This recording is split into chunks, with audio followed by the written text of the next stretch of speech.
Welcome to Event Radio, covering local drag racing, stock car racing, motorcycles, go-karts.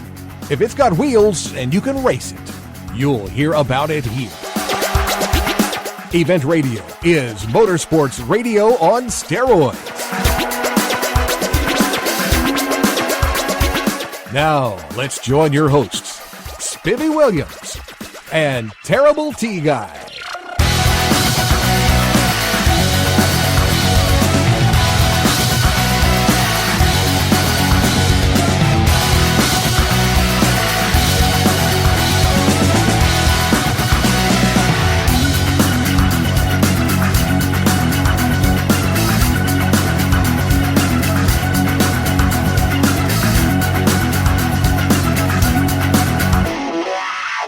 All right, guys, welcome to a special edition of this edition of Event Radio. We, there's not many places that invite us back twice, T-Bone. I tell you, they must like us. They must like us. Well, it's an honor to be here, too. This It sure place is. is neat.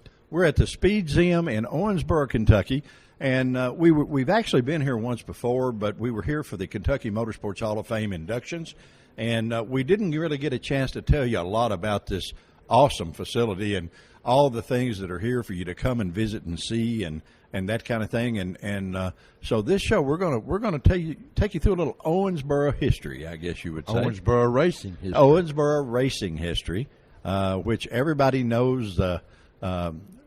Later on, we're going to do a show called My Three Sons. There you go. And we're going to Lee, sit down. Nicky, Yeah, we're going to sit Tommy. down with Earl Hayden, and we're going to sit down with David Green because they both have three famous sons from the Owensboro area. And then there's a few other guys you might have heard of, like Michael and Darrell Walter. Yeah, I heard of them. Yeah, some of them boys. guys. I heard of them. They lived across the river or something. I don't know. But anyway, we're going to introduce you to all those people, and we get our own. I feel like a VIP here because we had our own tour guide that is a show-nuff bad boy racer. I mean, he was a racer long before he was a tour Yeah, guide. he even showed us the soapbox derby. Yeah, man. I mean, he started almost as young as we did, maybe a little younger, and he has aged so gracefully. I guess you would say, no. He is a dear friend, and no doubt the chauffeur of the fastest funny car that ever came out of Kentucky, Mr. Cooper Hayden, and he does a lot of volunteer work with the Speedzeum, and And a pretty doggone tour guide. knows where to eat too, don't he? Don't he? Yeah, make this old fat boy full, and you got to know where good restaurants are if you do that, you know. But we get to talk to several people today and tell them about the Speedzeum, and of course the on our archive page, guys. The live show won't show it, but you can get on our archives at www.eventradiolive.com and pick this show, and it will flip pictures behind it, so you can actually take a little virtual tour of get to see what we're seeing, as long as what we're trying to bring to you in words, you know. Pictures just barely break the surface of what's really here. It's like we made it through school, T. It's the pictures in the book that we paid attention to, you know. Yeah, draw pictures on pictures. Yeah, there you go. But this is a great place. There is some really, really cool stuff here, and it is actually located in one wing of the Museum of Science and History of Owensboro. And they have a lot of cool stuff, too. You can come in here and go through a replica of Mammoth Cave, or you can go downstairs down a deep, dark elevator shaft or whatever it is, and you can actually see what it's like to work in a coal mine, which I think is really, really cool. I have a lot of respect for those guys. They earn every dollar they get, and they keep the lights on, you know, and that's a big deal, you know, and our fearless leader is trying to get rid of it, and that just shows how smart he is. So, you know, you can come over here and see how they spend every day of their life, and I think that's really cool to have. Well, also they got a full live statue of a dinosaur of some sort outside. Is that a? I don't know if it's a dinosaur or a mastodon. I think it's a Mastodon on meth. Well, actually, it's an elephant on steroids, and you know, but you can actually see the full statue here, all the bones, the whole 9 yards, and you can. There's a lot of displays. I saw one that I want my wife to see before we leave here. It's on these nutrition bars and how they are and that kind of stuff, that all diets are not good. You know, that's what. You've been trying to tell her that for a long time. Yeah, but she's working on my behalf, and she's a good girl, and boy, she takes way much better care of me than I do myself. So, you know, I appreciate her and love her to death. Guys, we're going to take just a quick break, and we're going to see if we can slow our old buddy.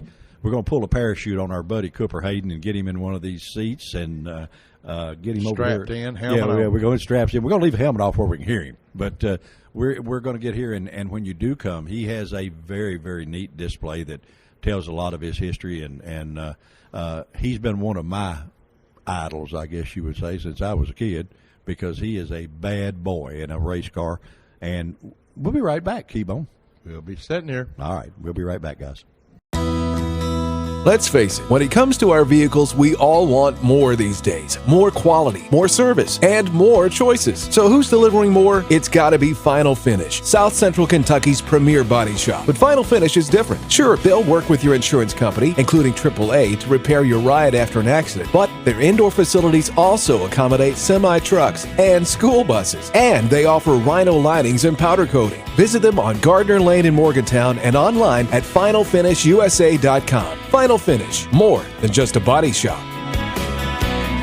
You know, Final Finish really is more than just a body shop. They restored my ultra-cool vintage glider with sandblasting and powder coating. Powder coating looks like paint but acts like armor. They can sandblast and paint or powder coat virtually anything, from classic car parts to patio furniture and porch railings. Final Finish, more than just a body shop, on Gardner Lane in Morgantown. Quick Fuel Technology, the innovators in fuel systems, introduces the latest in high-temperature coating technology for select street and performance carburetors. QFT's new Black Diamond series features a unique satin black Teflon coating that provides award-winning good looks and lasting durability. The Black Diamond series is impact-resistant, repels all underhood chemicals, and reduces fuel temperature by 6% for improved performance. The Black Diamond series by Quick Fuel, the ultimate in form and function. Okay, guys, we're back, and we had another gentleman join us that knows just a little about the Owensboro area. A fellow by the name of Donnie Roberts that, boy, you caused a lot of racing to go on here, didn't you? I saw a lot of it. You caused a lot of Well, it. yeah, I sort of, it's, you always say, what if happened if we hadn't have built the racetrack and where the Darrell, Waltrops, and the Michaels and the Greens and Jeremy and all really got their start as far as really racing. There you go. You actually built Kentucky Motor Speedway. Yes, along with my family. Yeah. In is it Whitesville? Whitesville, yeah. Which is pretty much a rock's throw out of Owensboro. It's not very far. Yeah. And you had all those young guys, the Waltrops and the Greens and all that. That's their home track, right? Yes. So you saw some pretty good racing back then. Huh? We had some good racing back then. And I'd say them boys brought a few fans through the gates, didn't they? They did. When Darrell first few years he was racing, that the people was Owensboro, was really it was a rivalry there between him and the other drivers, and it was really done good. Well, he tended to talk just a little about them, didn't he? In the media. Yes, especially after 3 or 4 years there, he did. Yeah, he sort of just rubbed it in just a touch. Yeah, and that's pretty cool. And there's nothing wrong with that when you can walk the walk like he can. That's right. You get to rub it in when you do that. Yes, you can. Mm-hmm. Okay, you tell me that you actually did a little driving stint. Is that right? Yes, done. I off and on. I've done from a long period of time, but not very much. In other words, I started about 65 on up till the last 4 or 5 years ago, but it's been like raced 1 or 2 times a year, and there was 2 or 3 years I raced pretty well full time. Well, that's just like good artists. You don't paint all your paintings at one time. No. You got to get out there and do your masterpieces a few years apart. Makes them worth more. See, the museum, the Speedzeum. Mm-hmm. What do you think? I think it's nice. It's really nice. I've been to several, and it's right up there with some of the. And there's some talk, and we're going to get a hold of Mr. Brewster a little later. But there's some talk about this thing sort of spreading out at the seams just a little and getting a whole lot bigger. Yeah, well, I sure hope they can. Well, it deserves it. Yeah. Well, all it takes is guys like you that know how to get things done to help them. Well, I think I can help them some. Yes. What's it like owning a racetrack? Is it as hard as everybody says? Yes, I think it is. Okay, because no matter what answer you give, you're wrong. Yeah. Right? That's right. Yeah, it's. I love racing. The first when I was 5 or 6 years old, I guess back in 46, 47. We was riding around one afternoon with my parents, and I saw these cars which up on Highway 60, and I guess at that time I'd never heard of any racing. Okay. And I asked my dad what all them cars was over in the field, and of course he told me that, well, there's a racetrack over there, which was up, Paul Finch's racetrack up on Highway 60 on Northwest Speedway. Which there is some pictures on the wall here of this. Okay. And I wanted him to take me right then. I was ready to go because I used to, had my little cars I played with. Yeah, you sat out there and played in the dirt, and you done run a Daytona exactly 500 right there. I just didn't know what it was. Yeah, there you go. So he didn't. I didn't go then, but later on, my brothers took me, and I got interested, and I was just hooked from then on. So just sort of a bug that bit, and here we go, huh? Yep. And you ran that track for how long, sir? We built it in, started the first race was 1961 in July, and sold it in 1979. What year did your dad lay out Beach Bend, Terry? You know? What are we, about 50, 51?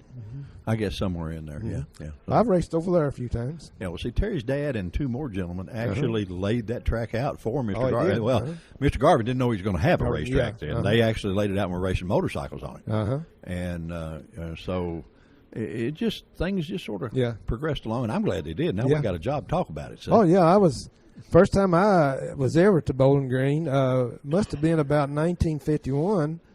I went over there with my uncle, hauling the guy's race car. One saw on the wall back here, a picture of one, Right. Buddy Payne. Right. I was it must have been 51 or something, 50 or 51, because I wasn't very old. But that was the first far as out-of-town racetrack I'd ever been to. And well, we just there's a show that will actually, by the time you listen to this one, you will have heard it. But Terry and I did a show. We got three gentlemen together that were actually some of the very first racers at Beach Bend right after it was laid out. Yes. A fellow by the name of Hugh Porter Causey, a fellow Marshall Love, Yes. and Terry's uncle, Mr. Wayne Guy, which is Elmo's brother. And, of course, Elmo is in the Hall of Fame. Oh, here, I've heard of him a lot of times, yeah. And so it's the old history, guys. If you learn a little about that, it sure makes things easier that you're trying to do right now. Yes. Don't you think so? Yes. In fact, since you're talking about Bowling Green, that's the only place I ever won a feature race at. There you go. See, so it's got good memories for you. Yeah, that was back in '87, so it's a long time, but it don't seem like it's been that long time. Well, of course, Dallas Jones is from Beachmont, so he's actually from over in this area, Yeah. and did a bunch of drag racing and stuff over here in Western Kentucky. We talked to Dallas for what started out to be a 10-minute interview segment. And we wound up spending her about 40 minutes and having a blast. But he's a dear friend, and he's one of our sponsors, by the way, the racetrack and the splash. Well, he actually bought the Kentucky Speedway and ran it 1 year up there. Did he? Yeah. He bought it after, I guess, Andy Vertris sold it, which was probably about 89 or 90. Ever wish you had it back? Nope. Boy, that was a quick answer. Nope. That was a quick answer. So you'd rather just go watch, than have to be the guy running it? At times you have a lot of fun, but it's a lot of headache, and you don't make a lot of money. People think, at least we didn't, and I don't think very many people really makes very much money out of a race. The drivers think the promoters make too much. The promoters think the drivers make too much a lot of times. That's right, yeah. Well, I knew the drivers didn't make it because I've always had a car, so okay. I knew they didn't make it, but I think the drivers always when you first started the track, did you see anybody, whether it be the Walters brothers or the Greens or Mayfield, did you see somebody right off the bat you said they're going to make it, they're going to be good? Was anybody excel that much right off the bat? Well, Darrell was the first one that I really knew that he was something special. Okay. Because that's what I was asking. He's the first one there was other guys around that was good drivers before that, but he was the first one I saw come up from because I'd always had a car, and I'd had him test it or drive it, and I knew from me trying to drive it and other people that when he got in it, it was a different story. Different beast. So I knew Sort of went through there a little quicker Yes. for some reason. Yeah. I understand that. Yeah. What do you do now, sir?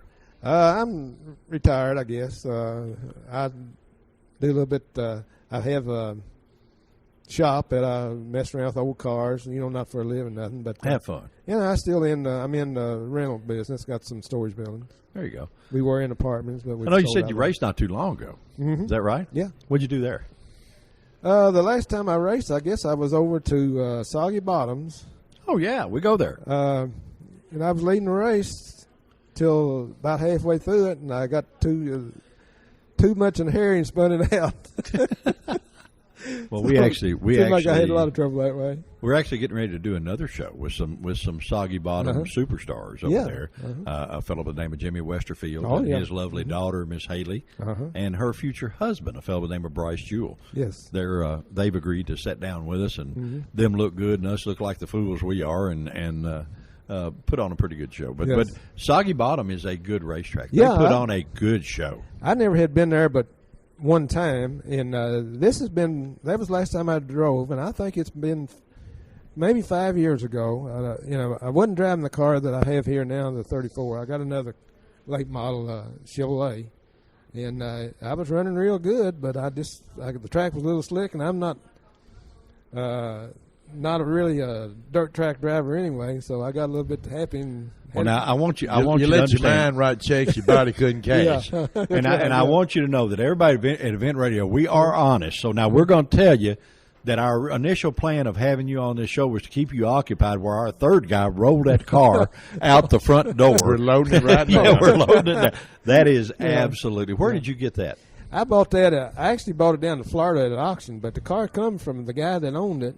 I didn't buy it from him, but come from up in New England somewhere, and he'd raced the car that year, and he said he won like 13 or 14 races out of 16 or 17 races in the thing that year. Oh, man, it is cool. I guess it runs good. Well, it's sure enough good looking. I mean, if there's such a thing that there's a stock car that's too nice to race, that just might be it. Yeah. An old fella you may have heard of, a fellow by the name of Marty Robbins, was a good friend of my dad's. He actually raced at Whitesville one day. Yeah. Sure did. And Marty had an old coupe that the name of the car was Devil Woman. I've seen him race several times. Yeah. Every time they tore it up, he had a standing appointment at a body shop on Monday. Yes. And they went and actually redid that car for the next week. Yes. And we did a show at Fairgrounds Motor Speedway that we talked a lot about Marty on. But they actually scheduled a feature down there for Marty to run so he could make it to the Grand Ole Opry and perform, across town. But one of the years that I actually did run all year, and not necessarily all down, was in 1968.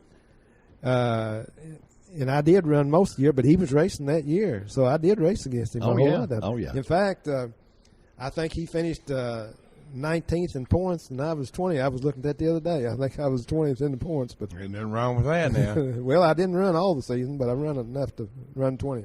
Well, the guys that run Fairgrounds Speedway told us a story that I was not aware of, and he was probably the most conscious driver about him not causing trouble with any other driver. That if he did get into you and he did tear your car up, after the race, a lot of guys want to come fight, and Marty would come over to him and say, "What do you think it's going to cost to fix that?" And they would tell him, and he'd write him a check right there on the spot and say, "Man, I just didn't mean to get into you like that."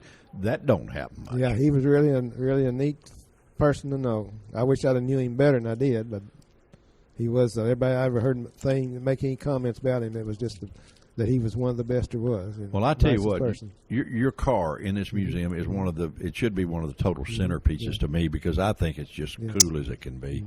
And it's so neat for us to get to come over and do the show on the Speedzeum and get to meet you and several of the other people and a little bit of the Owensboro history. And thank you so much for causing that history. Well, like I say, I don't. You never know whether Darrell and all the boys would have where they would have been at today if we hadn't if we hadn't been insistent and stuck with it so long that we run the track or built the track. Maybe they'd went somewhere else and been just as famous. Some of the stories we've heard, that might have been in the penitentiary. Yeah. Now you can tell us. We're all friends now. We've been here long. We're all friends. As many good racers as come from here, is there something really in the water? Well, I don't know. It might be, because although Darrell and the ones is famous, I do know some other guys that was pretty good drivers that just didn't get the chance. In fact, I had one driving for me that raced against Darrell, and I'm not for sure he ever beat Darrell whether he was driving my car, But he was. I think he was capable of it. Really? If he'd had a good car, he might have. Yeah, with a guy named Tommy Galloway. Okay. Well, there are so many from so different directions. Yes. And you can come to the Speedzeum and walk through here, and you can see where all those directions went. Yes. And that's so cool, guys. If you come over here, just plan on don't come for just an in and out. Come over here, give yourself enough 2 or 3 hours to spend in here and read the stuff that's on the walls. Get your picture taken with your hot rod that is absolutely gorgeous. It's cool as it can be. Matter of fact, we're going to take some pictures of that and flip it behind the deal. But there is so much to see and do over here at the Speedzeum. It is just cool. Thank you so much for joining us on Event Radio. We really appreciate it. Well, I appreciate y'all coming over now. And thank y'all. Maybe I really help out over here by doing this. And well, just as long as there's nice folks like you that'll stay involved in it, and you keep that good-looking car here and keep that front door locked. Yeah. Otherwise, now I'm going to tell you, Terry and I have been known to take a ride in a thing or two. You might have to take the wheels off to get it out. I think we had to take a wheel off to get it in here. Well, I know better than we drive. I think we can get her through there. Anyway, guys, we're going to take another quick break, and we will be right back. Thank you. Thank you. Christmas is coming, and the race to find the perfect gift is on. What if your gift could make them smile, giggle, scream with delight, and create memories to last a lifetime over and over again? Give them a season pass to Beach Bend Park and Splash Lagoon, and share a summer full of family fun. Season passes to Beach Bend Park and Splash Lagoon are on sale now for the lowest price of the year and are easy to purchase. Just pick up the phone and dial 781-7634 or go online at beachbend.com. Your season pass gives you almost 100 days of unlimited access to all the great amusement, wet and wild fun in Splash Lagoon, miniature golf at Gold Rush Golf, and live entertainment every time you visit. Give them a summer they'll never forget. Season passes are just $99.99 each now through December 31st. We'll send you a pass certificate and 2 vouchers to bring a friend for half price anytime you want. Get your Christmas shopping all wrapped up with season passes to Beach Bend Park and Splash Lagoon. Beach Bend Park. It's time to go all out on an ATV that's purpose-built to perform on the toughest job or trail. Get a gift that goes at Lost River Power Sports, where Honda's big sales event is going on now. The ranchers from Honda represent a full lineup of dependable, hard-working ATVs, each one built with Honda's legendary reputation for reliability and with a choice of features, so you opt for exactly what you need. During the Gifts That Go sales event, get as low as 2.9% fixed APR financing on all 4Trax Rancher models, and get $500 in bonus bucks on select models to use in the dealership for gear, accessories, or even your down payment. So get going to Lost River Power Sports, 3108 Nashville Road in Bowling Green, and give the gift of go with a great deal on a great Honda. Honda recommends utility ATVs for riders 16 years and older, and recommends all ATV riders take a training course. Special 2.9% fixed APR financing available for well-qualified buyers. Not all buyers may qualify. Bonus bucks good with select new and unregistered models. See dealer for complete program details. All right, guys, we are back from the Speedzeum Museum in Owensboro. We have another victim or another gentleman joining us. Tell us who you are. Sandy Fentress. Sandy, you've got a long, long race history with Owensboro. Yes, my dad built the Owensboro Speedway roughly in 43 or 44. I tried to get it out of my mother, but she couldn't remember exactly. If that was my wife, she could tell you. I guarantee you. She's the best looking filing cabinet I have ever seen in my life. You know, because she knows everything that I've ever done, and even most of the bad stuff. You know, but she doesn't remind me of it very often. So, you growing up in the speed in the racetrack business. Yes. You said you've seen 2 or 3 things that lots of people never have. No, these people really love to see them coops. I've seen so many of them. It's just unreal. Wrecks. Upside down. I've seen them bring them up there to a test run. Didn't get through number 2 turn. It was on fire. Burn it to the ground. No fire extinguishers. They had to get the water truck over there and try buckets and try to put it out. Well, of course, that a lot of those guys wore old leather, like airplane helmets and stuff. There was not a lot of safety equipment, was there? Skull caps. I watched there's one back there in the museum right Yeah, there's now. one here, yeah. I watched one turn it over one night, cut half the top of his ear off. They throwed him in the ambulance, run him to the hospital real quick. They run a few more races, and all of a sudden, here come Lawrence Hall again through the gates, all bandaged up and everything. They turned his car back upright. got some oil and stuff in it, and he finished up running the feature that night. Well, I tell you what, racers are a pretty tough bunch now. There ain't no doubt about it. It was They're interesting, They're a yes. pretty tough bunch of guys. Any one race that stands out in your mind over any of the rest? Yes, Ray Richardson, he got killed on the half mile. I was in between number 3 and 4 turn. My dad had sent me over to the far end of the racetrack. I was a young kid anyway. You were the gopher, probably. Exactly. Yeah, okay. To try to run the people off that was sitting in trees down at the far end of the racetrack. And during the time I was down there, that they had run off and hit a tree and what have you, and that's Oh, they had some horrendous wrecks on tracks back then. no guardrails. Yeah, They I know. had a 2x6 rail going around the And they go outside. up and over. Cars parked on the outside of them. Well, at each end of the half mile we were had, it was woods. The trees was there, Oh, not okay. 3 or 4 feet off. That was the a natural barrier, huh? natural disaster. Yeah, for sure.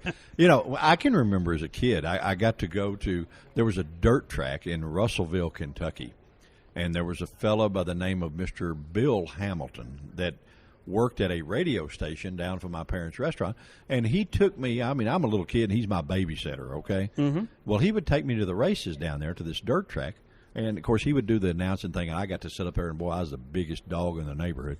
But from there, you could see when those cars missed the corner, man, they're just gone. Exactly. You know? But from up there, you could see where they were going.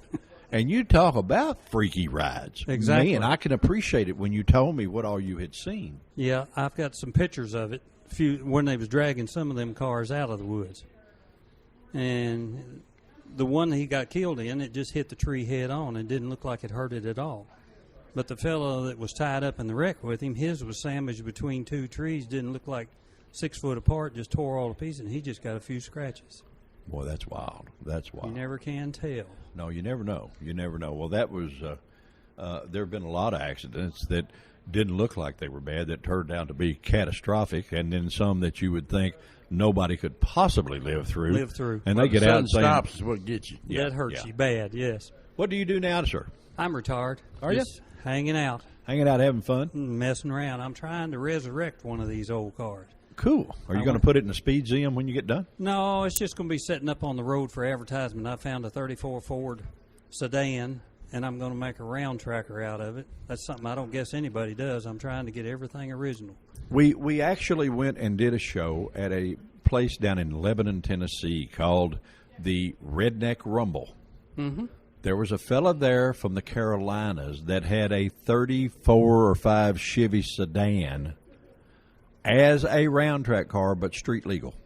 He drove it from wherever in the Carolinas. To the point. Yes, and it had all 4 of the big wide hub tires and all that on there. And I asked him, I said, buddy, that thing's got to be a handful. He said, oh, no, bud, drives just like a Mercedes. You know, sitting up there having a good time. Yes, I drove Donnie Roberts' coupe, 34 Ford coupe, and it drives like a dream. Well, I told him, if this door ever gets open and he's busy, you know, he might ought to keep his eye on that car. You know, I mean, not that T and I would do anything devious or Back in anything. the old days, they'd go off when I was a kid and leave them at the racetrack. Uh-huh. Every Saturday morning, they'd race Friday nights. I'd go out there, and I'd see which one they left the economy model. It would be 3 wires, tie 2 together, and arc the third one into fire. Did you get to go for a little ride? Oh, I take them all for a ride. I've been just about every car they got. They'd go off and leave them. You had more track time than anyone there. Huh? Yeah, I had a lot. Yes, yeah, I did. there you go. My Boy, dad catch me, and wasn't a good we thing. have all done a few of those little stories that we got in a little trouble for. But that's got to be cool because you had access when nobody else did, and they were there. Exactly. Boy, that's neat. That's neat. There's not any more of those old cars around anywhere, as you know of it. Nuh-uh. Hard to find. Yeah. I haven't seen any. That's why I'm trying to find one. You know, old body and everything. Right, make my own. Right. Well, I'm working on it. Hey, I tell you what, that's cool. Now, there's no doubt about it. That's neat. And really, you ought to bring it down here and leave it a little while. You know, guys like you that have lived all this history are the ones that should really jump on board with this place because this place is going to keep that history alive. Well, it's interesting. I haven't been here hardly that many times, but I mean super interesting. When I walked around, first thing I seen was the little car with Messenger Inn choir on it, Soapbox Derby. Yeah. I actually have a picture at home. My dad had something to do with the soapbox derby in Owensboro, and I'm about 3 years old, sitting in that little car. There you go. See, that's what I mean about how important this place is to preserve that history. Yes. Where people like you and I can go through here. I told Cooper when I came in the very first time when we did the Motorsports Hall of Fame, I had some very strong ties with the Sterrett family. And I just sat there in front of that boat and ran my own movie in my mind of everything that went on back then. And you go to a place like this, and especially one that's in Kentucky, if you grew up around here, how important a place this is. It is. It's neat. You can't imagine what's in here. I helped Donnie get his car in here, and that is just the neatest thing in the world, that round tracker. There ain't any. Well, so you can help us get it out, right? Oh, yeah. Oh, we got to good. take the wheels off. It's too wide. We'll notch the door or something, or the wall. That would or work, something, yes. You know, we'll get Cooper to do anything. We'll get him to notch us a Well, little he spot. helped bring it in here, too. Yes. Yeah, okay. All right. What else? Anything we need to ask you? We haven't. We would love to sit here and talk all day, but we got to make this thing an hour show, and that ain't fun. But that's what they sort of like for us to do. So, Well, I can't think of anything. well, listen, we appreciate more than you know you hanging out and taking your time to come here and be on this show. And I have some movies I'm going to bring and let them look at, parts and pieces of old-timey movies. well, now Terry did that with his dad, and his dad actually laid out Beach Bend Raceway, and they put them on a DVD. So Right. what you guys maybe might be a suggestion to you is to put them on a DVD and get them to get one of those things that repeats here, Right. and just show them constantly. That would be neat. Wouldn't that be cool? Yes, I've got some half-mile up there and some of the quarter-mile on the inside track. We built a smaller one and lit it, and we raced every Friday night up there. That's cool. How long did y'all race that thing? From 43 to probably 63 or 64. A lot of history. Yes. A lot of drivers come and go. Yes, he shut it down for a period of time in there. They had a little bit of an uprising. Well, that happens. That happens. And Was it Indian reservation there, Indian uprising, or what? no, had kind of a dispute with the drivers at one of the races. We had 32 acres. And this particular race, the whole field was full of cars. They lined up on that highway out there. The drivers all got together. They seen how many people was there, and they wanted an increase in the pay. Oh, I see. So my dad refused to pay them, I got. and it was a big uprising. Well, see, that's the thing, and T and I have talked about that. It takes everybody to turn the wheel. Oh, And, yeah. and the promoter, everybody thinks the promoter's making all this money, and he's really not, because he bears all the expense. A lot of expense. Yes. I mean, if it rains, he's at mercy of the elements. He's at mercy of reunions. I'm not going this week. And The this, insurance this, is the- only good for 7 in the afternoon to 7 at night, just Right. roughly. And it's astronomical as far as Astronomical cost. paying. Yes, as far as cost, and there's so many things that they don't think about. So we know that quite well, because we're not just radio people; we are ex-old racer guys, and so we know, we've been there and done that. You know, we kid that we've sat in the seat and he's held the handlebars of stuff that a lot of people have only dreamed of. And Yes. we have got to do it, but we understand all aspects of it, and I can certainly understand your. You know, dad's most position. tracks that make it today, the drivers or riders and the promoters get along well. If you've got the promoters against the drivers or riders or vice versa, there's always conflict, and the crowds go down, the program goes down. Yes. You know, everyone's got to get along. I mean, what's the Everybody. saying? Why can't we all get along? One needs the other. Exactly, yes. Well, hopefully you will stay very much involved with the Speedzeum, Yeah. with the history you can bring it, and we appreciate so much you being here and joining us. It's been our pleasure to have you. Well, I appreciate you having me. And T-Bone, we're going to take a little break and see if we can pay a bill and all that kind of stuff, and we will be right back. Thank you very much. Thank you.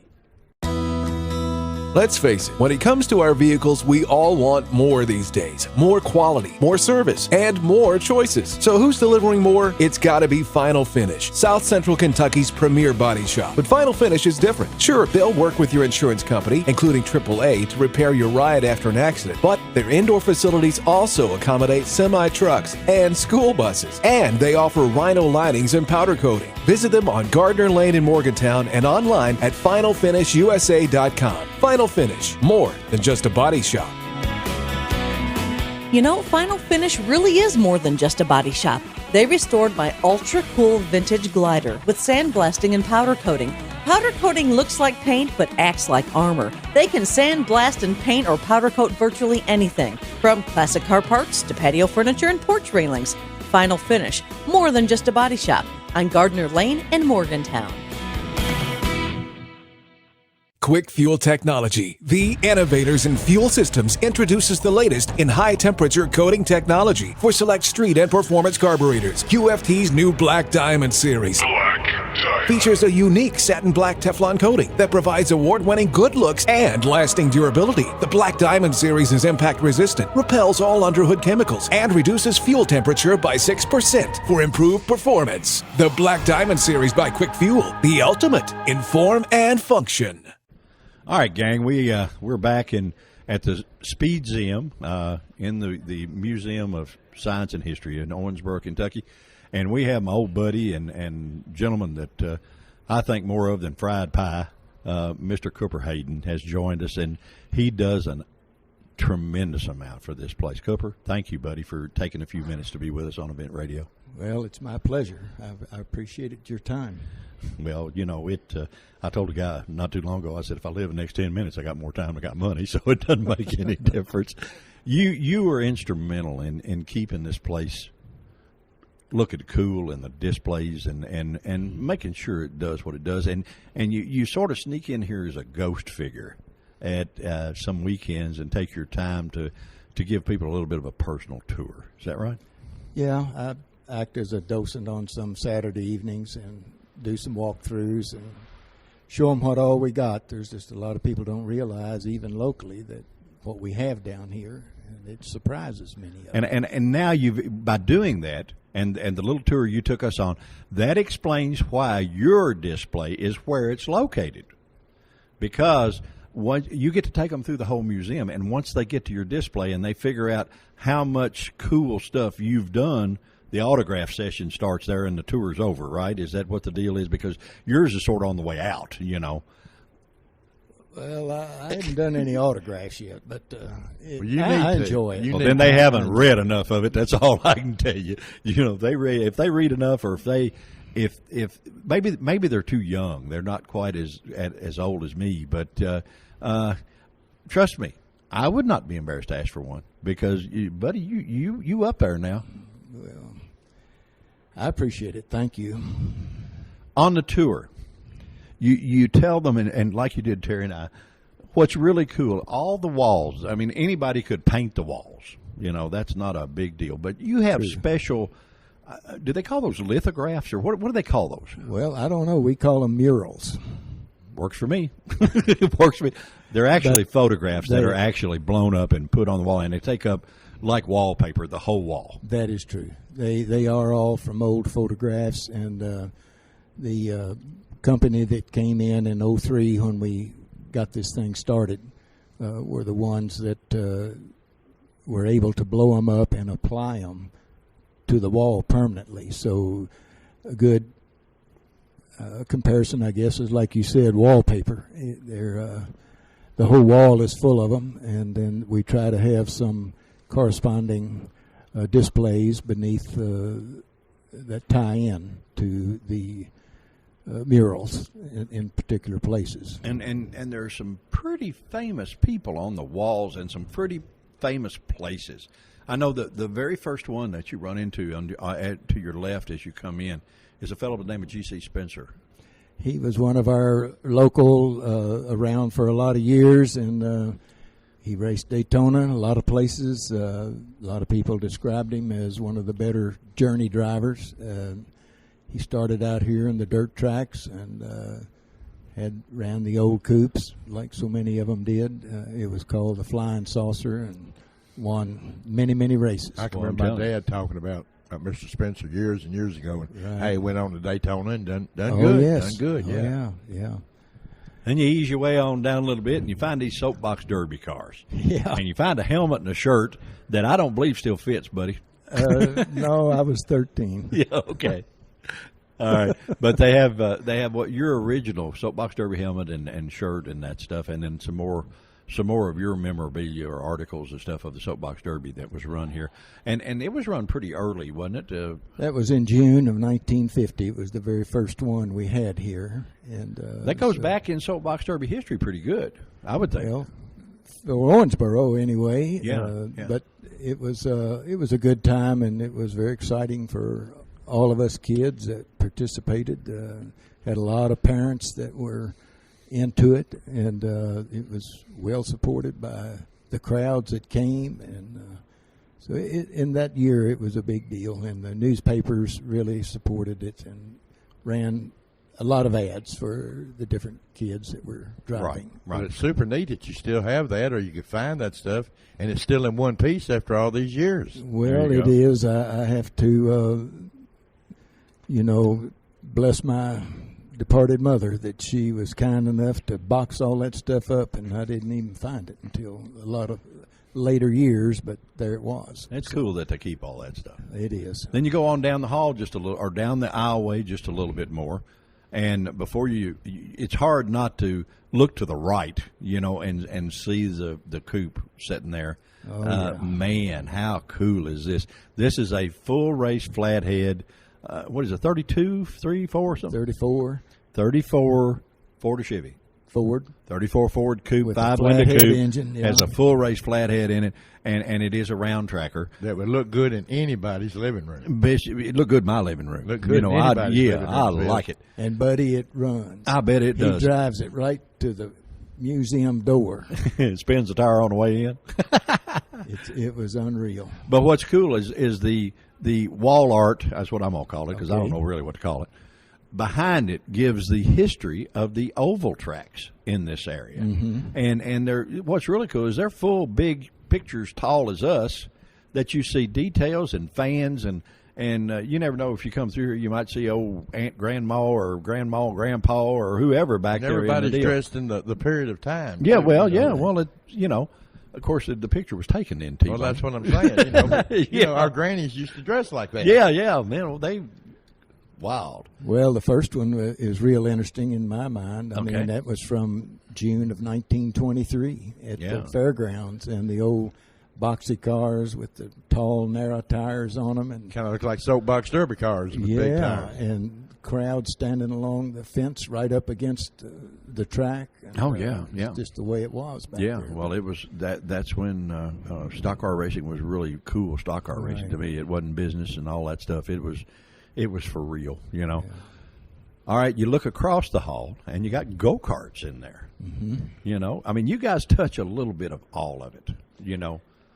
Well, the whole purpose of the Speedzeum was to acknowledge the accomplishments of so many of our local and regional guys and girls that were successful in their efforts in the different kind of motorsports. Right. And so it does range from boats to bikes to go-karts to stockers to drag cars, etc. So Yeah. And you step on down 3 or 4 more steps and you get into T's territory. The Hayden brothers. Right. Nicky, Roger, and Tommy, all three. One of our and actually Jenny was quite the racer. the gal too. is quite a racer too. Yeah, but you get to see. We were talking at lunch that Nicky Hayden just gets to walk down the street here, but you take him to Europe and he's Gene Simmons. He's a rock star in Europe, and the Kentucky kid. The Kentucky kid, right? And you get to see a lot of his stuff and learn a lot about Nicky. Then Owensboro has a museum that is the Bluegrass Museum, but we got the Orange Blossom Special. Oh, yeah. You know what I mean? Right. The Orange Blossom Special, Mr. Alan Gaines' pull truck that it's been in every pulling magazine, I guess, on the planet.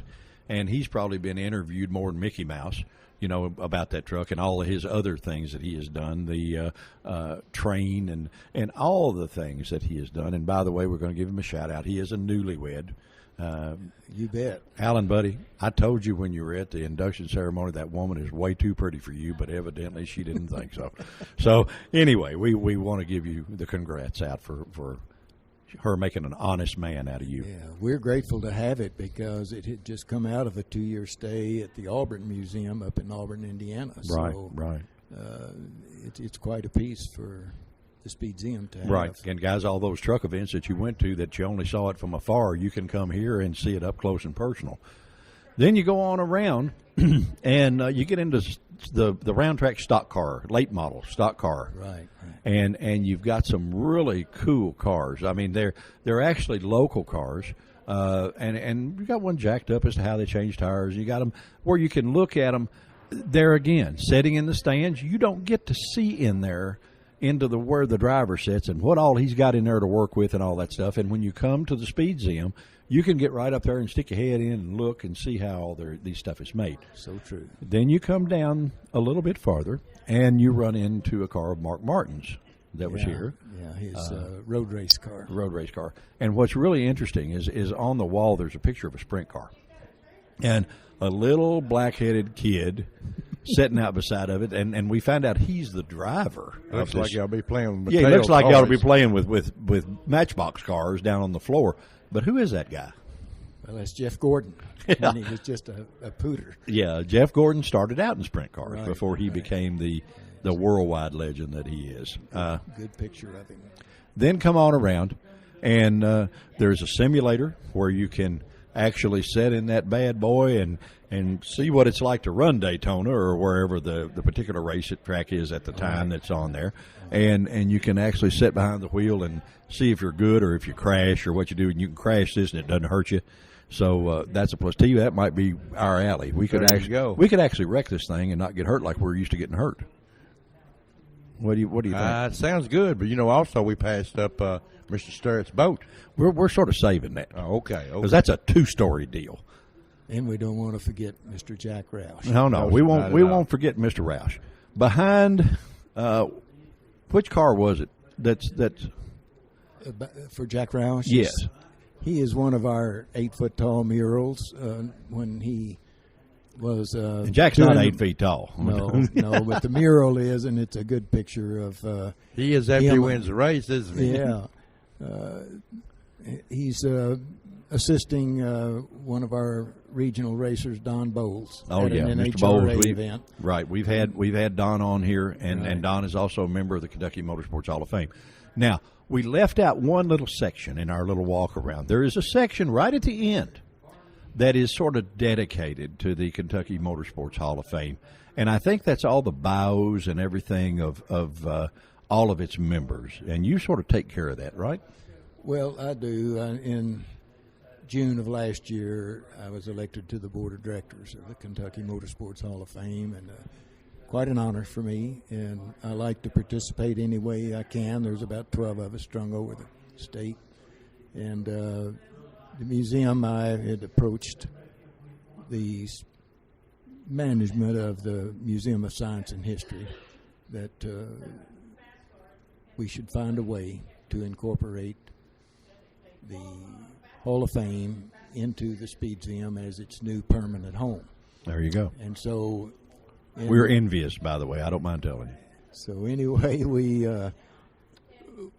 really assessed how everything was laid out in the Speedzeum.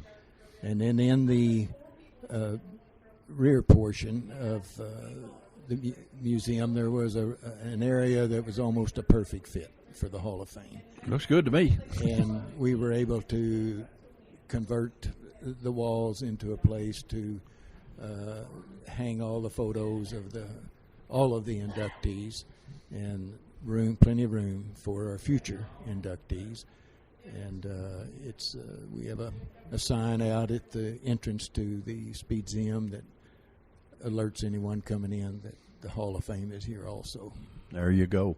Then as you come out and you're getting ready to go out the back door, now we have left one bit on purpose, but when you start out the back door, you see a glassed-in case that's sort of dedicated to two of the more famous racers that came from the Owensboro area, a couple of Waltrip boys. That's right. You know, and you've got championship trophies, you've got fire suits, you got all kinds of stuff in there for people to look at. Memorabilia. Yeah, all the memorabilia.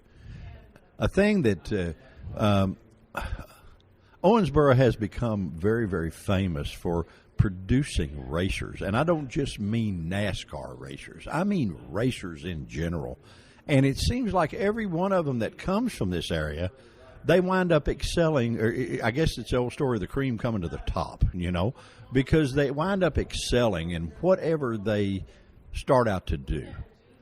You look at a wall thing over here, and there's a thing that says the Owensboro boys. Well, those boys started the truck and tractor pulling deal. That is correct, yeah. And so that has evolved now to what you see on TV, the Monster Jam, Monster Trucks. Right. And so all of its humble beginnings came from here. And a very dear friend that we sort of hoped would join us on this, but he stays busier than anybody I've ever seen. Our buddy, Mr. Army Armstrong, is from this area, which is a superstar in his own right. He's been on TV forever doing all the announcing and everything for TNT, Truck and Packer Power, and for TNN out of Nashville and all of those deals. And ESPN. And ESPN. Right. But Owensboro is home to Army, and he's a dear buddy too. Right. And he has some pretty strong ties with the Kentucky's Motorsports Hall of Fame as well as the Museum of Science and History. Yes, smart guy, good guy. Yes. One little display that we didn't talk about that happens to be right in the center. And the reason we sort of went around it is, well, my old knees hurt and I didn't want to run up and down steps because this one takes up 2 stories. And it's in here at an angle, and it's sort of like a magic trick. How you guys got that thing in here, I'll never know. But the unlimited hydroplane of Mr. Bill Sterrett, the Miss Chrysler crew, that is the, I guess, by the Allison Aircraft guys, this is the most hated boat in existence because he took Chrysler Hemi engines with superchargers on them and just spanked them to death. I mean, he won everything that was worth winning. He won the Gold Cup. He won, just the list goes on and on and on. And both his sons, which were dear friends of mine, Billy Sterrett, which is the older brother, and Terry Sterrett, which is the younger brother, were also into the hydroplanes, and they drove them at the same time, you know. That's correct. Yeah. And Terry and I actually raced go-karts with them when we were 8 years old, and we became buddies. And I got to ride with Mr. Sterrett to a lot of those events. They haul my little fat butt in the back of that truck with that boat sideways on a trailer going down the interstate. And I was telling Cooper at lunch I'd watch that thing for 1,000 miles, but it didn't look quite as impressive as it does going up, sitting on its tail and going up through, saluting the country, I guess you would call it, sitting on its tail and going up through 2 stories. Well, they made a lot of engineering to slip that boat in here, and they did turn it at a 45-degree angle and had a 1/4-inch clearance on either side to get it through the big triple doors that face 3rd Street out there, and had it on long booms on a forklift to where they could begin to tilt it. And the Sterretts had fabricated a cradle for it to sit down in the basement. And so they just slid it off of those forks on the forklift down in there and set it into the cradle, and then it sits coming up through 2 floors and sits at a 45-degree angle, and it's got Mr. Sterrett's original driving suit and his helmet and his goggles on a mannequin, and he's sitting in the boat ready to go. And then we've got a big mural that covers the entire wall above it showing him at speed with a big rooster tail. It's worth the trip just to see the way the boat is set in here. Yeah. I think it'd have been a lot easier to hire. It would have been a lot easier to hire Chris Angel, and I mean, I watched him make a cruise ship disappear, and he could have just zapped that dude right in here for you.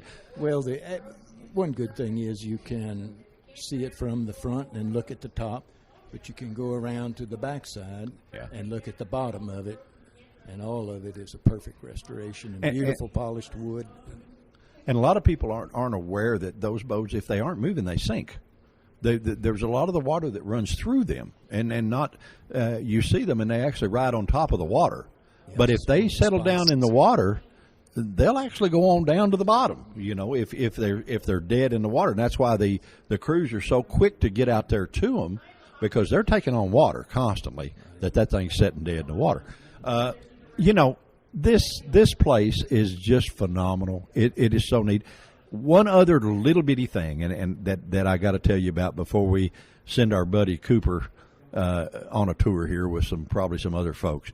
There's a little bitty scooter behind me, and it has a stock car tire in the back, but it's one of the little kids' push scooters. Okay, my buddy Army put on a show at the old Executive Inn back years ago, and they actually, I don't know if he devised this thing. This is a mad scientist creation, because it's a scooter, but yet it has about a 16-inch wide stock car tire mounted on the back. Now and that's a scooter on steroids. Yeah, and they raced them down the hill over there next to the deal. I think it was during the barbecue festival or something. I don't remember. But did you ever try to ride one of them, Cooper? No, I'd have to one-leg it. Well, I got fired up when I saw that, and I actually went home and started to build one of those. And my mom passed away, and we were cleaning out her garage space, and I found that thing up in the attic. And it's been that many years ago that I never did finish it. And then I come over here, and it's deja vu all over again. You've got one. There is another car right at the entrance as you're coming in. It's a little black quarter midget. And it belongs to another buddy of mine, a fellow by the name of Dennis Collins. Or Donnie. I don't know if this was Donnie's or Dennis's. I'm not sure. But they were out of Horse Cave, Kentucky. And we're going to do a show with Dennis. If I ever get him slowed down, I guess I'm going to have him arrested or something. I'm not sure. But we're going to do a show with Dennis. He started racing quarter midgets when he was 4 years old. And he comes from a race family. His dad raced boats, and his brothers raced midgets and sprint cars and all that kind of stuff. And Dennis, of course, graduated as time went on to racing World of Outlaw cars, but Horse Cave, Kentucky. He actually is a little bit up on Richard Petty. Richard Petty has 200 feature wins, and Dennis has 400 feature wins. So he deserves a little airtime, and we're going to talk to him. Another thing that's sort of cool about Dennis, and I did not know this, and I've known him all my life, and I'm an old guy. His granddaddy's brother was a very famous fellow that you may recognize if you ever are into the caving or anything like that, a fellow by the name of Floyd Collins that has been in many books. I don't believe he wanted to get famous that way, though. No, he probably didn't want to get famous that way, but he got stuck in finding a new entrance to Mammoth Cave. And Dennis, being as modest as he is, he only told me this last time that he was his granddaddy's brother. And so we have a lot to talk about with him. But not as much to talk about with Dennis as we do today, being here at the Speedzeum Museum in Owensboro, Kentucky. This is fun for us. We enjoy. Last time when we came, we couldn't look at everything, and this time, thanks to our buddy Cooper, we've got to walk around and actually learn a little bit about what's here. Well, it's gratifying to have you here. Well, no, it's our honor, buddy. To learn about the Speedzeum and come visit us. And guys, if you sneak in here on a weekend and you see this real nice guy standing there, you just might want to ask for an autograph first, because it's Mr. Cooper Hayden. And funny you car, want a first class tour. Funny car and fuel dragster driver extraordinaire, runner up at the Nationals. He's done it all. So you might want to ask him for an autograph first before he gets you all excited about this tour on the museum. Cooper, thank you for joining us, my friend. It's always an honor. Always a pleasure to get to see you. Thank you, sir. And we're going to get a couple of more of the folks in here that have some stuff to do with the Owensboro area and the museum. And T-Bone, what do you think? I want to thank Cooper again. There we go. Thank you, T. I enjoyed our visit. Hey, buddy, it's always our pleasure. We'll be right back, guys. Christmas is coming, and the race to find the perfect gift is on. What if your gift could make them smile, giggle, scream with delight, and create memories to last a lifetime over and over again? Give them a season pass to Beach Bend Park and Splash Lagoon and share a summer full of family fun. Season passes to Beach Bend Park and Splash Lagoon are on sale now for the lowest price of the year and are easy to purchase. Just pick up the phone and dial 781-7634 or go online at beachbend.com. Your season pass gives you almost 100 days of unlimited unlimited access to all the great amusement, Wet and Wild Fun in Splash Lagoon, miniature golf at Gold Rush Golf, and live entertainment every time you visit. Give them a summer they'll never forget. Season passes are just $99.99 each, now through December 31st. We'll send you a pass certificate and 2 vouchers to bring a friend for half price anytime you want. Get your Christmas shopping all wrapped up with season passes to Beach Bend Park and Splash Lagoon. Beach Bend Park. It's time to go all out on an ATV that's purpose-built to perform on the toughest job or trail. Get a gift that goes at Lost River Power Sports, where Honda's big sales event is going on now. The ranchers from Honda represent a full lineup of dependable, hard-working ATVs, each one built with Honda's legendary reputation for reliability and with a choice of features, so you opt for exactly what you need. During the Gifts That Go sales event, get as low as 2.9% fixed APR financing on all 4Trax Rancher models, and get $500 in bonus bucks on select models to use in the dealership for gear, accessories, or even your down payment. So get going to Lost River Power Sports, 3108 Nashville Road in Bowling Green, and give the gift of go with a great deal on a great Honda. Honda recommends utility ATVs for riders 16 years and older, and recommends all ATV riders take a training course. Special 2.9% fixed APR financing available for well-qualified buyers. Not all buyers may qualify. Bonus bucks good with select new and unregistered models. See dealer for complete program details. All right, guys, we are back with the lady that we're going to call her the First Lady. The Grand Poupette. The First Lady of the Museum of History and Science and the Speedzeum. And I've already been instructed not to call you Miss Evelyn, to call you Rooster. That's perfectly fine. That's what you told me to do. That's right. So I'm behaving. Well, you take directions well. That Ask my surprises me. wife. She taught me. 40 Good for years. her. 40 years of only having to know 2 words. See, once you say I do, you only got to know yes, ma'am. That's all you got to know. 40, how long? 41 years. See, but it only seems like just a few minutes. You send him to school. Whoa, Susie, but boy, you did I can't make get him points learn off that anything. one. See, it just Well, seems like a few minutes I get points off of that. Learning them is one thing. Using them properly is the other. Well, okay. All right, I'll go along with that. Ma'am, you have a cool ship here for people to come take a ride in. I mean, this place is absolutely awesome. There is more history here. Not only just the Speedzeum for the race car guys, but there's a ton of history out in the other part. Right. The museum, I've been the operations director for 8 months or 9 months or whatever it's been, and it's just gone by so quick. We have so many cool things going on here at the Owensboro Museum of Science and History. It is so much fun to hang out here every day. And there's just some construction going on right now, so it makes it a little difficult to get here. It's not too bad. I mean, if 2 old country boys like T and I can find it, it can't be that rough, It is. Downtown has undergone a resurgence, and we've got a convention center opening up in a month, or this month, a new hotel and another new hotel at the end of the year, and new $70 million park on the river. It's getting ready to explode downtown. And we're not far off the river, are we? We're a block. One block. Oh, so go down there and get wet, and you can still be dripping the time you get here. That's right. Yeah, okay. You have sort of given us just a little preview that the Speedzeum may take up a little bit bigger residence. We'd like to. One of the goals that we've got is to find another location downtown because we want to stay downtown. We've been downtown for 20 years. Speedzeum's been here for 10 years. And we would like to find another location in downtown Owensboro to expand because we have such a great heritage, motorsports heritage, not just in Owensboro, but all of the state with the Hall of Fame being here, that we've got an opportunity to expand and share with the world what we can do and what people have done that are from here.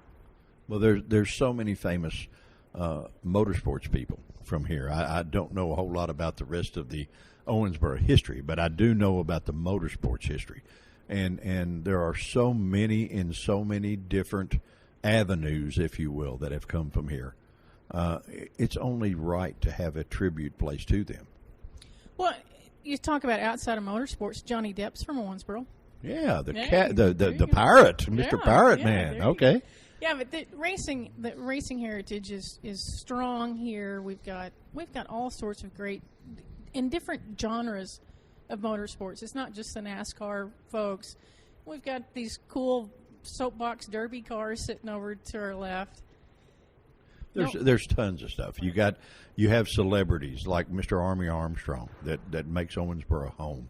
You have world championship racers that are still home, like Mr. Cooper Hayden, that gets to sneak in here and give the tour late at night, the personal tour late at night, which that's pretty cool. Now that's pretty cool. You think about going to a NASCAR race?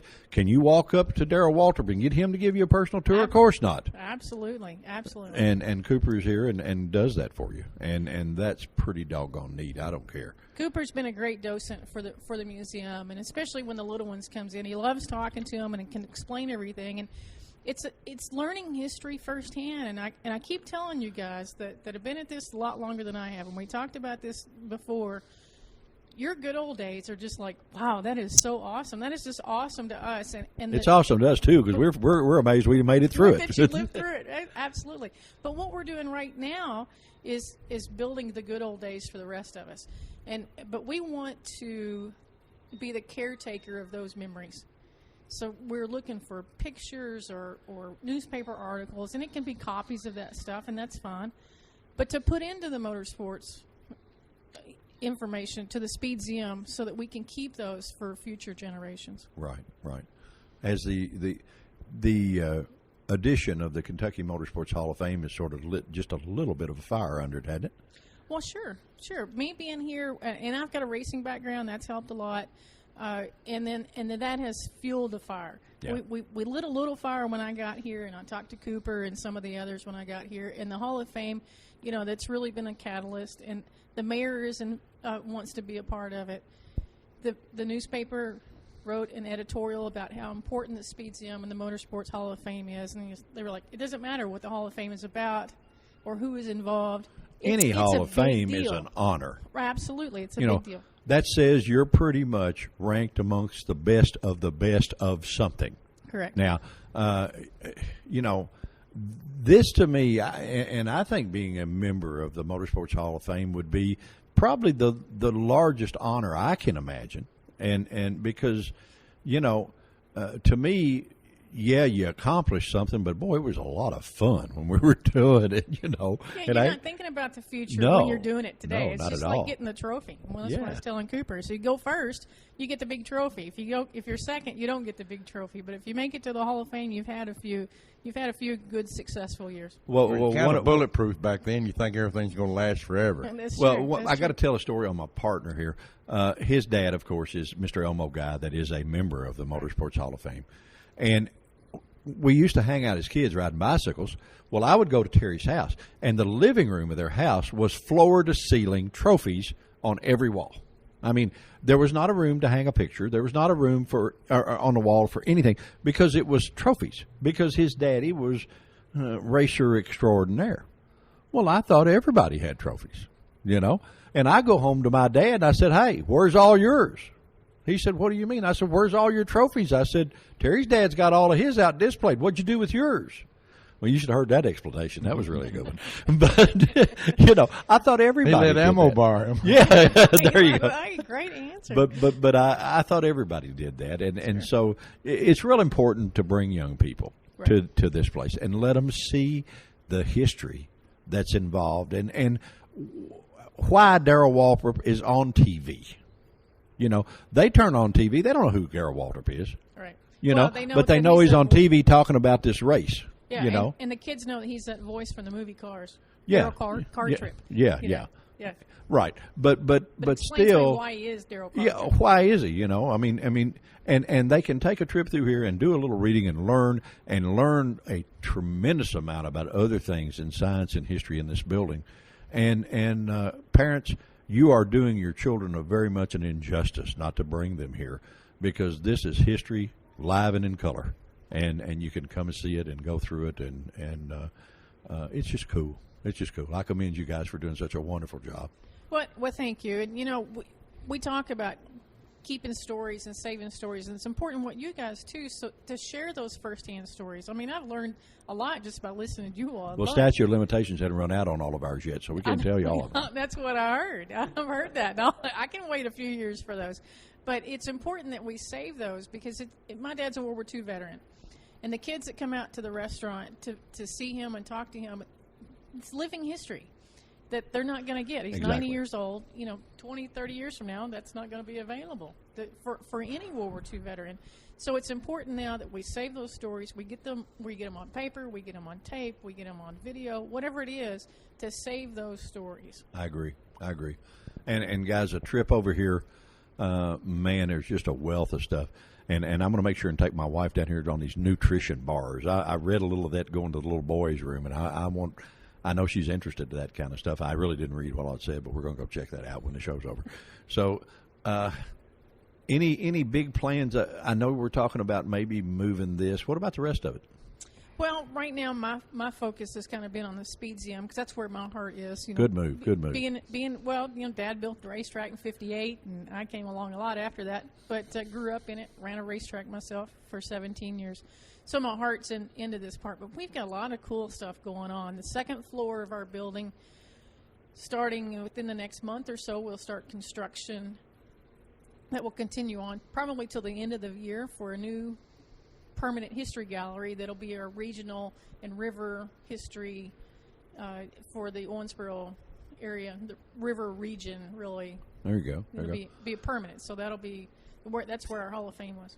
Before we get out of here, and we're going to have to go pretty quick, but I found the coal mine exhibit just fascinating. Tell us a little about that, because you can talk a whole lot more about that than I can. Well, not far from here, near where Ellis Speedway used to be. For those guys that remember Ellis Speedway, We raced there. Don't you remember that team? Yeah. Was the Rudy Mines out in Rudy Road out in that area. So we have recreated a coal mine down in the basement based on Rudy Mines and their story, because they were probably the longest continual coal mine in our area. Uh-huh. And we took their story, condensed it down to show folks what it was like to have an underground coal mine, because now it's most of it's strip mines. Right. So it's an opportunity for children to go through and learn what they went through and the hard work that those men did to pull out lumps of coal. They earned their money. They earned every Absolutely. dollar, guys, every dollar. By the ton. Yes, By the every dollar.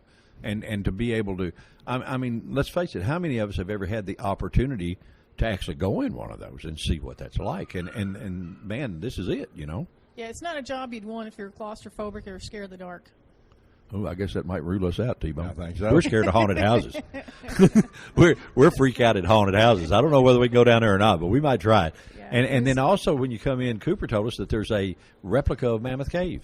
Well, we've got a new cave exhibit that just opened. It's by tours only, and it's not every day. We don't offer those every day yet. But we have built a cave, and you can walk in it, and if you're real quiet, you can hear the water dripping, and it's just like being in Mammoth Cave or any of the other Is that caves. cool or what? Yeah. And then you stand there for a second, and you go, wait a minute. I'm in a building in downtown Owensboro. There are no caves in Owensboro. But it's just one of the neatest things we've got here. We've got blind cavefish in there, and eventually we'll have a snake and some other things. So there's still what? Snake. You like snakes? I don't like snakes. I'm not a big fan of snakes either, I'm and that's scared why of we don't snakes. have any yet. That's Our good. director likes snakes. There's not one in the coal mine, is there? No. Good. No. All right, We don't okay. have any in the building. And you ever heard of a coal snake? No. I wouldn't be around long enough to see him anyway. It wouldn't make any difference. Yeah, if there are black snakes in the coal mine, you'd never see it, right? Oh, wow. Give me a break. Well, how many buildings downtown in Owensboro can you walk in and see a full-fledged dinosaur? That's right. Skeleton. We've got Columbian mammoth in Yeah, he's that's got a nickname, Columbo. doesn't he? That's Yeah, I Columbo. call Columbo. Columbo, the Columbian I mammoth. call it a dinosaur on meth. Yeah. Well, Yeah. actually, mammoths were found here. They're found all over the state of Kentucky. Really? But some of the bones, if you go out, there's some teeth out there that were Seen found. them. They're not fossilized yet because mammoths were here 40,000 years ago, unlike the dinosaurs that are millions of years old. Then it says right Those- down the river they found it. Those found teeth one right of them. across the river, about 5 miles from here, where they're digging up for gravel, digging Okay. for sand. and Okay, gravel. guys, if you're a dentist and you want to have a dental convention, you can come over here and do it in this building, and you can see one of the, practice your wares on this great big tooth. One big giant tooth. Yeah, One there's a big couple of giant tooth. tooth. And they find fragments of bones all the time, but again, they're not fossilized, so they just grind them up. I guess that's the tooth that belonged to Jeff Dunham's buddy Bubba J. the NASCAR fan. Is that right? Yeah, that tooth's about as big as he is. Yeah, about as big as he is. Cool. He had a big mouth. Miss Rooster, thank you so much for inviting us to come to your hangout, your wonderful establishment. It's been awesome to have you guys. I got to say, T is one of the most relaxed people I've met. I've been talking to that dinosaur outside. He's so relaxed and just chilled out every time. You got to understand it. 3 weeks ago. Now, this boy, be thankful that none of these are drivable, or he would be on you to ride. He wants to ride in everything that there's room enough for him to get in. Along with that, being an ex-pro speedway motorcycle racer, we both are old guys, but we think we're still 18. Right. You know, we haven't convinced ourselves. So he has some flat track motorcycles that he runs the vintage stuff. I mean, he's been on TV on ESPN more than Captain Kangaroo's been on TV on ice racing and stuff. But he's got this dirt track bike, and he's got a shifter go-kart that runs 130 mile an hour, and he's an old guy. Right. So he goes to this. Rub it in, Speed. I can't help it. Hey, I'm older than you. I don't want to hear it. Going. He goes down to this flat track race in Alabama, and he doing really good. And then I think he had a flashback of watching the Indianapolis 500 where they kissed the bricks, and he did that, but he was only 2 laps early. You know, Oh, no. so My he's mind been, tends to write checks my body can't cash. and he's been a little sore for the last 2 weeks. I broke a rib or two and some other stuff, but he's coming back around. But that's Getting the ready reason for Daytona. Yeah, you go. he's going to go to Daytona for Speed Weeks and probably going to ride a little down there, and then he'll come back and get in the shifter cart. He's just diehard, and he's got a little 3-window coupe that he goes to car shows with. So we hadn't quit totally. Oh, you no, know, no. we haven't quit totally. Rumor is the Jack Roush, the Mark Martin road car, the road race car that we've got here in the museum that belongs to Roush Racing. It still runs. Oh, T. Fire that booger up. Yeah. That's what. His buddy owns Cooper, I won, but drive it, huh? Yeah, there you go. There you go. Yeah, now I've not heard it, but I hear it's still in. Trust me, condition to anything race. that he could get to run, he'd be right in it. Well, So he Well, how he did just he- gets pretty mellow here in his old age. He sort of kicks back and just the thing about it. You heard some of the stories at and she had the I don't know, torture, I guess you would say, of listening to us over lunch and some of the things that we did growing up. And unfortunately, there's a whole lot more. oh, And I'm sure. if you'd get on our archive page, you can go to any show that we have done, and there's a show on there called Intro Show, and that's the very first one that Terry and I did, and we tell you about a few of our antics that he even tried to duplicate Evel Knievel once. So, you know, we have done a lot of crazy stuff, but fortunately we're still here, still doing the radio deal and having fun. And thanks to nice people like you, you give us a place to come and make us feel at home and like you really like us being here, and we really appreciate that. And I love you guys being here, all of you. well, we appreciate it very much, and we appreciate you taking time out of your day to be on Event Radio and enlightening people. Anything you want to tell them that we hadn't asked? Now, I always love that question because everybody says no and then goes into what they want to tell. No, we really want to know. You can learn more about what's going on at the Speedzeum by joining the Owensboro Museum of Science and History on Facebook, or the Speedzeum has a page now on Facebook, or owensboromuseum.org. That's where all of our upcoming events will be, on any of those 3 pages that we have going on in the Speedzeum. And hopefully this summer we'll have a lot more than what we've been doing. Car shows downtown. We do lots of car shows downtown, at least once a month. Lots of cool things happening down here, Well, car related. Great. Guys, if you're out there listening and you think this is something you might like to get involved with, please contact them. If you have memorabilia, if you have corporate America, if you have a little extra money you want to put in a good place and show them that you're a good guy and not a bad guy that just takes all their cash, call these folks. And the Speedzeum deserves to have front row center billing on all the people from the state of Kentucky, especially with the Motorsports Hall of Fame. Ever in here. Owensboro, come down and check this Right. place out. It is neat. Yeah, you're doing, Moonlight Barbecue's a cool place, but all that's going to do is, if you eat too much, you're going to get heartburn. You can come in here and man, go see this stuff, and this will stick with you for a lifetime. It's wonderful. Miss Well, Rooster, we'd thank love you. to have you. Thanks. Thank you so much for joining us on Event Radio. T, you think we can find our way home? I reckon we can. Well, I guess we got Susie driving. We got Susie driving. There's Rose co-pilot. Rose co-pilot. There's 4 volumes left. I think we'll make it all the way home. No, I'm just playing. My wife is an excellent driver. She really is. I hadn't been scared once coming up You here. hadn't screamed once. Not a time. Not a time. Maybe there was 8 volumes when we left. That's probably what it was. That's why he's so mellow today. Anyway, guys, thank you so much for joining us on Event Radio. This little show from the Speedzeum. There's no telling where we go next. We're not really sure, but we'll work our heart out, try to make you enjoy it. Once again, thank you so much to our sponsors. Guys, we appreciate you more than you know. Beach Bend Park, Beach Bend Raceway, Splash Lagoon, Lost River Power Sports, MGM Specialties, Quick Fuel Technologies, and then our buddies at Final Finish and Gearhead Gazette Magazine.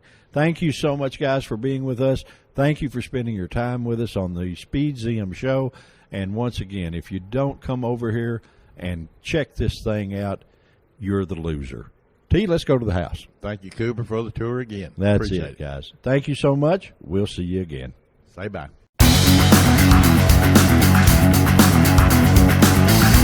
You've been listening to Event Radio, covering local drag racing, stock car racing, motorcycles, go-karts. If it's got wheels and you can race it, you heard about it here. Event Radio is motorsports radio on steroids. Join us next time with your hosts, Spivey Williams and Terrible T Guy.